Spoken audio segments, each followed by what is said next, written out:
Good morning, boys and girls. Glad to be back with you again today. This is our last day on videotape, and I am really excited that we're going to be together next week doing a Zoom for our last day, but I'm sad that we're not going to be doing the fun run.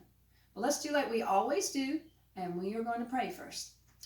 So Lord, we thank you for this time. Thank you that we could still do music on technology, and thank you for all the fun things that we're learning, and we ask you would just be with us today during this music time.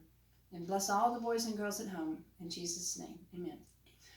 All right, the last couple of weeks we have been talking about music around the world. And last week we studied Native Americans and got to see how to make some drums and listen to some drum music and some flute music. And today we have a special guest with us. And this is my daughter, Bethany. And Hi. you're going to speak Spanish. Hola. And Bethany's husband is from Mexico, and so her children are part Mexican, and she speaks Spanish, and she knows some things about Mexico, and she's going to talk to us a little about Mexico. And the reason we did Mexico today is because today is Cinco de Mayo, the 5th of May, and that's a holiday in some parts of Mexico and in the United States. And so we thought we'd have Bethany share a little bit with us today, and I'll probably just will ask Bethany some questions and see what she can share with us, and then she might teach us a little song in Spanish. So first of all, I want to show you, maybe not everybody knows where Mexico is. You've heard of it. So I have a little globe here. Got to find the right spot on the globe. I don't know if you can you see it on the video? Yes. Right here is the United States. And on the top of the United States is Canada. I'm sure you've all heard of Canada. And below the United States is the country of Mexico. Mexico is actually a really, really big country. It doesn't look like that, but it covers the top of Mexico covers almost the bottom half of the United States, and it connects with Central America down on the bottom. And part of it's on the Pacific Ocean, and part of it is on the Gulf of Mexico.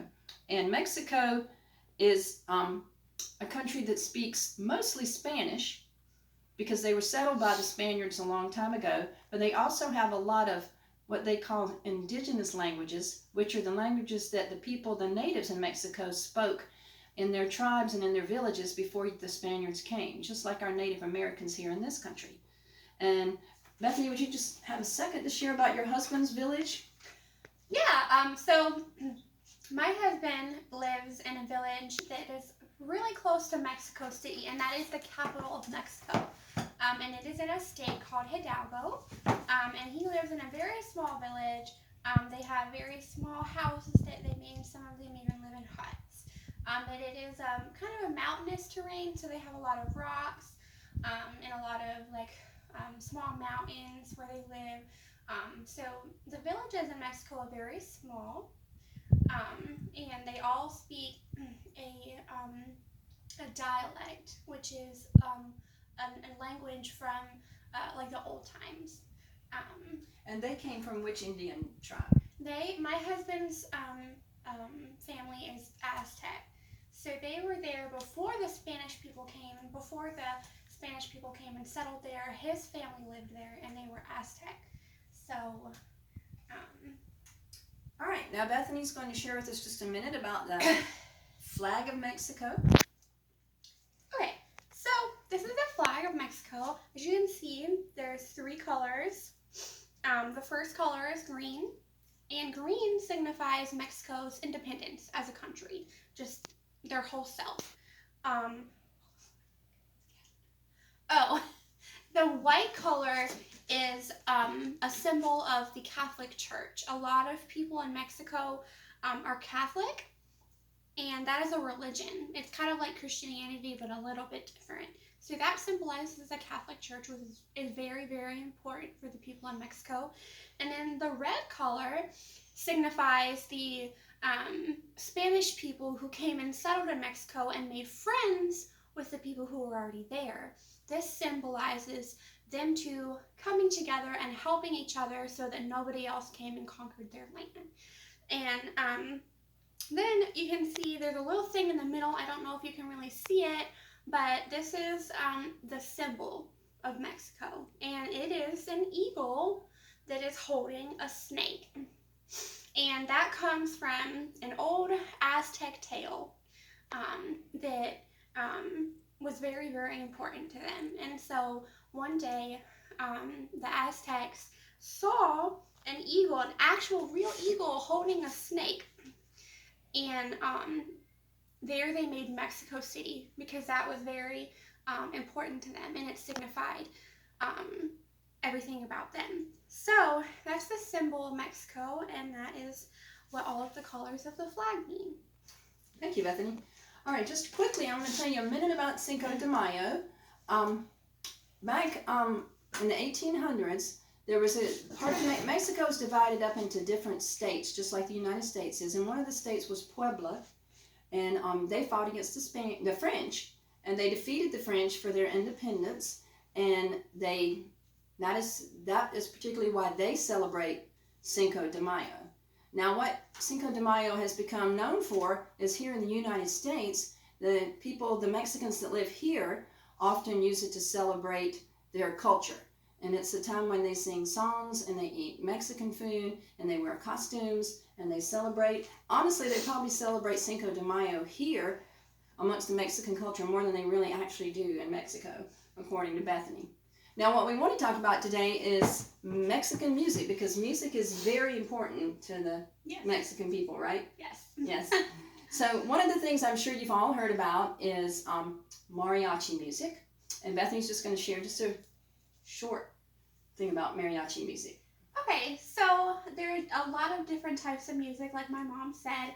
Mariachi is one of the most fun types of music that the Mexicans have. And mariachi music is usually used for like parties, like a quinceañera, which is like a 15th birthday party, or weddings, maybe. No, not weddings. No. Just like fun parties, like where they celebrate, and they use things like violins and trumpets and guitars, and it's very lively and festive, fun music that they usually play at like parties and festivities and stuff. And what do they wear for this? They usually wear what's it called? It's called a charro. Charros. So basically, it's like a white suit, and usually is decorated with like ribbons and fancy colors. And so they usually wear white pants and a white jacket that has big shoulders, and usually it's decorated with like gold and silver, and then they wear big sombrero hats that are also gold and white, and that is what they wear for like a mariachi band. And on our your homework site on WinWeb, I've put some YouTube videos, and you can see these costumes and listen to the some of the mariachi music. And we're not going to do all of them just because of time today, but this is one of the instruments that I've always heard of when it comes to Mexican music. And this is called a, does it have a Mexican name? No. No? Maraca. And so I don't know if I guess it doesn't really have a Mexican name. But you can make maracas yourself, and I put an attachment also on the homework on WinWeb where you can do a craft and you can make your homemade maracas and you can color them. And these are very important to Mexicans, I guess, because Mexicans love rhythm and they like to dance. They love to dance. They love to dance. And so the maracas is an instrument that you can make, and if you're listening to some of the Mexican music and you can watch them dance, you might can learn some of the Mexican dances. And I got this out because I thought this kind of looks like out in the villages when they're not wearing traditional, they kind of wear cowboy hats and cowboy boots, don't they? Yeah, most Mexicans usually have either a ranch or a farm. So they work out in the sun all day, and it's very, very hot in Mexico. So the reason that they wear these is to protect their skin because they're out in the sun all day. So these would be really called like a ranch or a farm hat. And then they do wear boots also pretty much everywhere they go because, again, there's a lot of rocks and big mountainous terrain, and those boots make it really easy to walk over the kind of land that they have. And I think that's why music is so important to them, is because Bethany was talking about they're farmers, ranchers, and they work so hard all day. Yes. So when it's time for them to play, in most of these villages, they don't have a TV, they don't have a phone, they can't go in and play video games. they're going to play their music. And that's going to be a way for them to relax and be entertained and enjoy themselves. Now, Bethany speaks fluent Spanish, so I'm going to see if I can get her just to teach us a song in Spanish. Can you do that? Yeah, so I know one that actually my son really loves, and we sing it together all the time, and it is about a cow. You want to sing it through one time, and then maybe you can teach it to us? Yeah. Okay. So it goes like this. You say, la vaca Lola, tiene cabeza y tiene cola. And you can say it again if you want. La vaca Lola, tiene cabeza y tiene cola. And what does that mean? So basically, that is just talking about cows, and it's they have a cow that is usually like in cartoons and stuff. It's called Lola. That's her name. And she does a lot of cartoons for the kids in Mexico. So basically, they're just talking about her and that she has a tail and her head. And then the last part of the song says, and she goes, moo! And so that's really the only Spanish song that I know because my son loves singing. Can you sing it in English one time? Or do you know it? Not in English. Okay, that's all right. I don't know it in All right, let's do English. just do it like one line at a time. So the first thing you could say is La Vaca Lola. So it goes, La Vaca Lola. La Vaca Lola. So you sing that verse twice, which basically is just saying her name. Okay. Vaca means cow, and La means the. So you basically just say La Vaca Lola, which is saying the cow Lola. So it's La Vaca Lola, La Vaca Lola.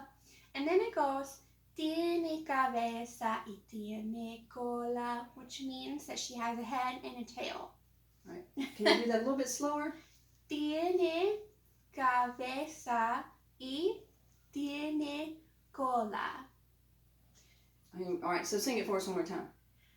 Through? No, just that part, just that line. Tiene cabeza y tiene cola. I'm not going to try it, but you guys can do it because y'all's memory is probably better than mine. All right? Is that it? And then just the last part just goes, y dice moo, which means she just says moo. So you would say y, which means and in Spanish, and then you would say dice, which means says. So that would be y dice moo, and we all know what cows say. So. All right, so sing it one more time. So the song goes, La vaca Lola,